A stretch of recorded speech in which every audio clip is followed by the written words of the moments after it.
मासिक धर्म के दौरान कौन से कार्य नहीं करने चाहिए। दोस्तों, एक बार माता लक्ष्मी और भगवान विष्णु क्षीर सागर में शेषनाग की शैया पर विश्राम कर रहे होते हैं। तभी देवी लक्ष्मी भगवान विष्णु से पूछती हैं, हे प्रभु, आज मेरे मन में एक शंका उत्पन्न हो रही है। केवल आप ही मेरी इस शंका का समाधान कर सकते हैं। भगवान विष्णु कहते हैं, हे प्रिय, तुम्हारे मन में जो भी शंका हो, निसंकोच होकर पूछो। मैं तुम्हारी सभी शंकाओं का समाधान अवश्य करूंगा। देवी लक्ष्मी कहती है, हे प्रभु, किस श्राप के कारण स्त्रियों को मासिक धर्म की पीड़ा सहन करनी पड़ती है? मेरा दूसरा प्रश्न यह है प्रभु, एक रजस्वला स्त्री को कौन से कार्य नहीं करने चाहिए जिससे उन्हें पाप लगता है? भगवान विष्णु कहते हैं, हे देवी, आज तुमने मानव जाति के कल्याण के लिए बहुत ही उत्तम प्रश्न किया है।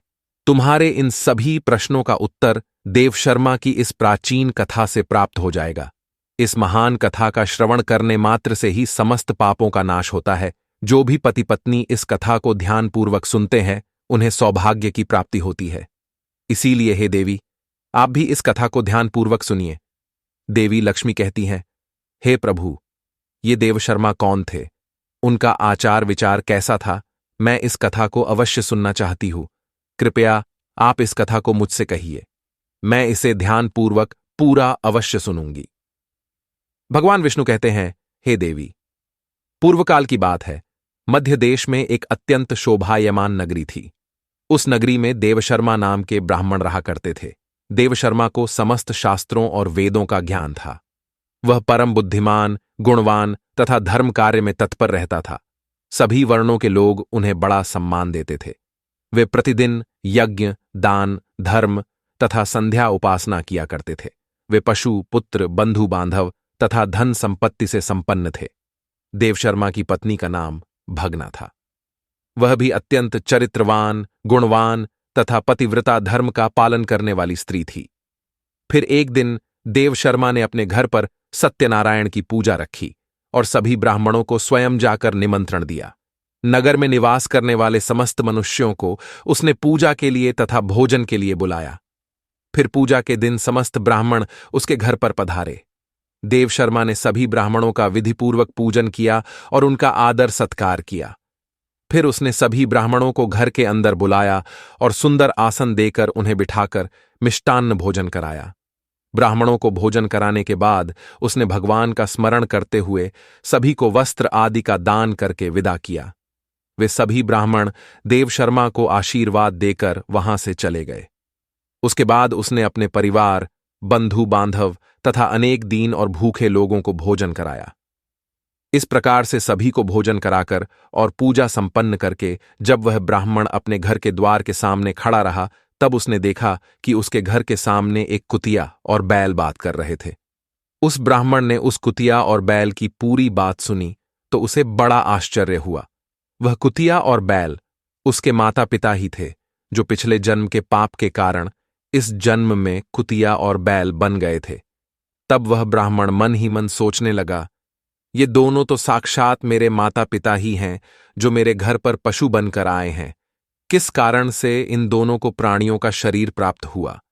अब इनके उद्धार के लिए मैं क्या करूं? इस प्रकार विचार करते हुए उस ब्राह्मण को रात भर नींद नहीं आई और वह रात भर भगवान का स्मरण करते हुए सोच विचार करने लगा। उसने सोचा, मेरे माता पिता की मुक्ति का उपाय केवल मुनि वशिष्ठ जी ही बता सकते हैं। इसीलिए सुबह होते ही देवशर्मा स्नान आदि कार्य संपन्न करके मुनि वशिष्ठ जी के आश्रम पर पहुंच गया। आश्रम पर आते ही मुनि वशिष्ठ जी ने देवशर्मा का स्वागत किया। वशिष्ठ जी कहने लगे, हे ब्राह्मण श्रेष्ठ, आज किस कारण से आपका हमारे आश्रम में आगमन हुआ है? आप दुखी दिखाई पड़ते हो। आपके दुख का क्या कारण है, बताओ। देवशर्मा कहता है, हे मुनिवर, आपको प्रणाम है। आपके दर्शन से आज मेरा जन्म सफल हुआ है। हे मुनीश्वर, आज मैं आपके पास एक शंका लेकर आया हूं। कृपया आप ही मुझे इस दुख से बाहर निकाल सकते हैं। मैं अत्यंत दुखी और दुर्बल हो गया हूं। वशिष्ठ जी कहते हैं, हे ब्राह्मण, दुख ना करो। तुम्हारी जो भी शंका हो, निसंकोच होकर पूछो।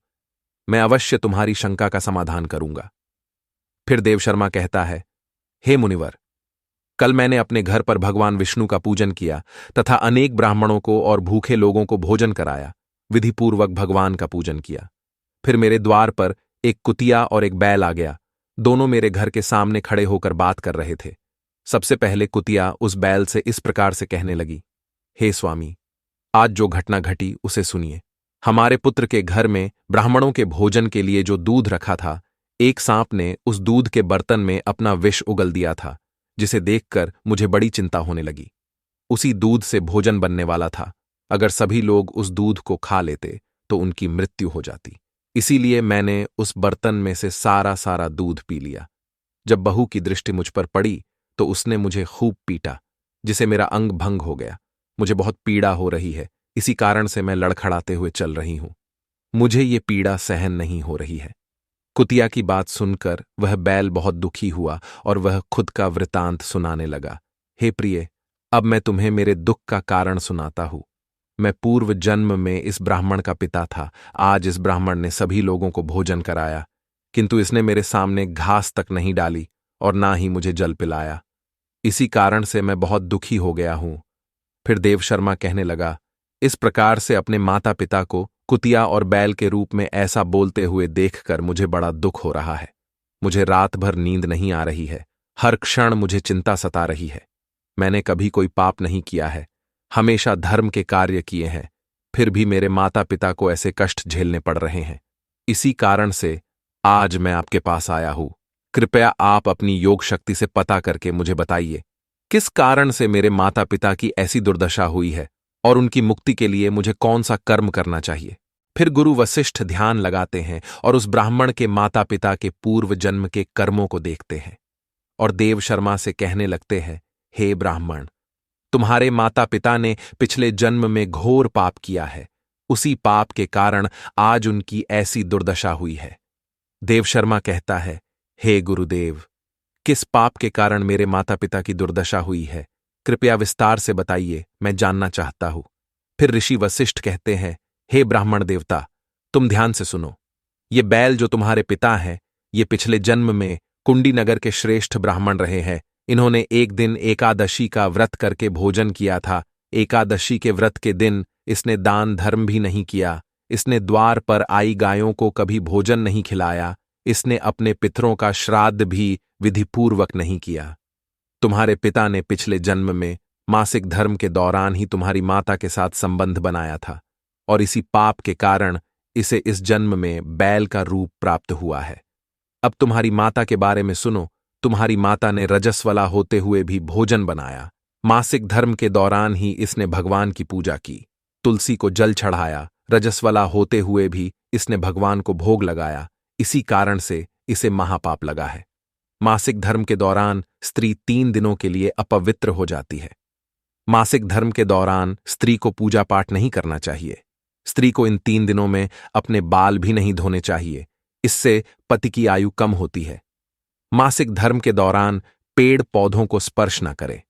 रजस्वला स्त्री के साथ संबंध भी नहीं बनाना चाहिए। जो पुरुष रजस्वला के साथ संबंध बनाता है उसे ब्रह्म हत्या का पाप लगता है। जो रजस्वला के वस्त्रों को स्पर्श करता है उसे भी पाप लगता है। रजस्वला स्त्री के शरीर में 3 दिनों तक ब्रह्म हत्या का पाप निवास करता है और चौथे दिन ही वह स्नान करके पवित्र हो जाती है। चौथे दिन स्नान करने के पश्चात रजस्वला स्त्री को अपने पति का मुख देखना चाहिए, अन्य किसी पुरुष का मुख नहीं देखना चाहिए। यदि पति समीप ना हो तो सूर्यदेव के दर्शन करने चाहिए। गुरु वशिष्ठ कहते हैं, हे ब्राह्मण, इसी पाप के कारण तुम्हारे पिता को बैल और तुम्हारी माता को कुतिया का जन्म प्राप्त हुआ है।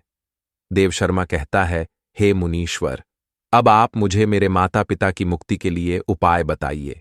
वशिष्ठ जी कहते हैं, हे ब्राह्मण, तुम किसी भी अमावस्या के दिन अपने माता पिता की मुक्ति के लिए श्राद्ध तथा तर्पण करो और दान धर्म करो। गाय की सेवा करो और गौ माता को मिष्ठान्न खिलाओ और अपने माता पिता की मुक्ति के लिए भगवान से प्रार्थना करो। फिर ब्राह्मण वही करता है और फिर उसके माता पिता को समस्त पापों से मुक्ति मिलती है। भगवान विष्णु माता लक्ष्मी से कहते हैं, हे देवी, मैंने तुम्हें रजस्वला स्त्री को कौन से कार्य नहीं करने चाहिए इस विषय में बता दिया है। अब मैं तुम्हें बताता हूं किस कारण से स्त्री को मासिक धर्म से गुजरना पड़ता है। सत्ययुग में कालकेय नाम से प्रसिद्ध दानव हुआ करते थे। दानव होने के कारण उनका स्वभाव उग्र था और वे हमेशा ही युद्ध करने के लिए तत्पर रहते थे। फिर एक दिन सभी दानव वृत्रासुर के साथ मिलकर स्वर्गलोक पर चढ़ाई करने लगे। उन असुरों के पास भयंकर शक्तिशाली अस्त्र थे जिसका देवता सामना न कर सके और भागकर ब्रह्मदेव के पास चले गए। फिर ब्रह्मदेव ने उन्हें असुरों को परास्त करने का उपाय बताते हुए कहा, हे इंद्र, तुम इसी क्षण महर्षि दधीचि के पास जाओ। वे उनके शरीर की हड्डियों से तुम्हें अस्त्र शस्त्र प्रदान करेंगे। उन्हीं अस्त्रों का प्रयोग करके तुम वृत्रासुर का वध कर सकोगे। फिर सभी देवता महर्षि दधीचि के आश्रम पर जाते हैं और उन्हें प्रार्थना करके अस्त्र प्रदान करने की विनती करते हैं। फिर संसार के कल्याण के लिए महर्षि दधीचि अपने शरीर की हड्डियों से अस्त्र शस्त्र निर्माण करते हैं। उन्हीं अस्त्रों में से एक वज्र नाम का अस्त्र होता है जिसे देवराज इंद्र धारण कर लेते हैं। फिर सभी देवता गण वृत्रासुर के साथ युद्ध करने के लिए निकल जाते हैं। देवताओं और दानवों के बीच भीषण युद्ध होता है। सभी देवता आकाश में दानवों से युद्ध के लिए एकत्रित हो जाते हैं और प्रहार करने लगते हैं। अग्निदेव अग्नि के प्रहार से दैत्यों को दग्ध करने लगते हैं। अग्नि के प्रभाव से दैत्यों का अंग अंग जलने लगता है। फिर वरुण देव जल की वर्षा से दैत्यों को डुबो देते हैं, जिससे दैत्य त्राही त्राही करने लगते हैं। अनेक दिनों तक इस प्रकार से दैत्यों और देवताओं के बीच में भीषण युद्ध चलने लगता है। फिर देवराज इंद्र और वृत्रासुर आमने सामने आ जाते हैं। दोनों के बीच भीषण युद्ध होता है और फिर देवराज इंद्र अपने वज्र का प्रहार करके वृत्रासुर को मार डालते हैं। उस दानव वृत्रासुर की मृत्यु होते ही उसके शरीर से ब्रह्म हत्या बाहर निकलती है और इंद्र का पीछा करने लगती है। फिर वह ब्रह्म हत्या इंद्र के शरीर में प्रवेश कर लेती है, जिससे इंद्र को ब्रह्म हत्या का पाप लगता है। देवराज इंद्र ब्रह्मदेव के पास जाते हैं और उनसे ब्रह्म हत्या से छुटकारा दिलाने के लिए कहते हैं। फिर ब्रह्मदेव उस ब्रह्म हत्या को इंद्र के शरीर से निकलने की आज्ञा देते हैं और वह ब्रह्म हत्या इंद्र के शरीर से बाहर निकलकर ब्रह्मदेव से कहने लगती है, हे परम पिता, अभी तक मैं वृत्रासुर के शरीर में निवास कर रही थी, क्योंकि उसने अनेक ब्रह्म हत्याएं की थीं। जब इंद्र ने उसकी हत्या की तो मैं इंद्र के शरीर में वास करने लगी। अब आप ही मुझे कोई उचित स्थान दीजिए जहां पर मैं रह सकूं। फिर ब्रह्मदेव कहते हैं, हे ब्रह्म हत्या, मैं तुम्हें उचित स्थान देता हूं। फिर ब्रह्मदेव ने ब्रह्म हत्या के 4 भाग किए और कहा, हे ब्रह्म हत्या, तुम्हारा एक चौथाई भाग अग्नि के भीतर रहेगा। जो भी मनुष्य अग्नि को आहुति नहीं देगा, तुम उसके शरीर में प्रवेश कर लेना। तुम्हारा दूसरा एक चौथाई भाग जल के भीतर रहेगा। जो भी जल में थूकेगा अथवा मलमूत्र का त्याग करेगा, तुम उसके शरीर में प्रवेश करोगी। फिर तीसरा एक चौथाई भाग पेड़ पौधों और वृक्षों के भीतर रहेगा। जो भी मनुष्य अकारण ही वृक्षों को काटेगा, उसे भी ब्रह्म हत्या का पाप लगेगा। फिर ब्रह्मदेव ने अप्सराओं को बुलाया और कहा, हे अप्सराओं, इस ब्रह्म हत्या का एक चौथाई भाग तुम ग्रहण करो। अप्सराएं कहने लगी, हे प्रभु, आपकी आज्ञा से हम इसे ग्रहण करने के लिए तैयार है, किंतु हमें भी इससे मुक्ति का कोई उपाय बताइए। फिर ब्रह्मदेव कहने लगे, हे अप्सराओं, जो भी पुरुष रजस्वला स्त्री के साथ संबंध करेगा, उसके अंदर यह ब्रह्म हत्या प्रवेश कर जाएगी। इस प्रकार से ब्रह्म हत्या के 4 भाग हुए, एक अग्नि में, दूसरा जल में, तीसरा वृक्षों में और चौथा स्त्रियों के अंदर प्रवेश कर गया। उसी ब्रह्म हत्या के भाग्य के कारण स्त्रियों को मासिक धर्म आता है। जो भी पुरुष मासिक धर्म के दौरान स्त्रियों को स्पर्श करता है अथवा उनके साथ संबंध बनाता है, उसे ब्रह्म हत्या का पाप लगता है। भगवान विष्णु कहते हैं, हे देवी, इस प्रकार से मैंने आपको स्त्री के रजस्वला होने के पीछे की कथा और रजस्वला स्त्री को कौन से कार्य नहीं करने चाहिए आदि के विषय में बता दिया है। मां लक्ष्मी कहती है, हे प्रभु, आज आपने मुझे बहुत ही महत्वपूर्ण ज्ञान दिया है। मैं भी आपको वचन देती हूं, जो भी स्त्री मासिक धर्म के दौरान पूजा पाठ करेगी, पति के साथ संबंध रखेगी, उसके घर में मैं प्रवेश नहीं करूंगी। तो दोस्तों, इस प्रकार से मासिक धर्म के दौरान स्त्रियों को यह कार्य नहीं करने चाहिए। आपको यह कथा कैसी लगी, कमेंट करके जरूर बताएं। जानकारी अच्छी लगी तो वीडियो को लाइक जरूर करें। कमेंट में जय श्री हरि विष्णु अवश्य लिखें। साथ ही चैनल को सब्सक्राइब करें। आप सभी का धन्यवाद।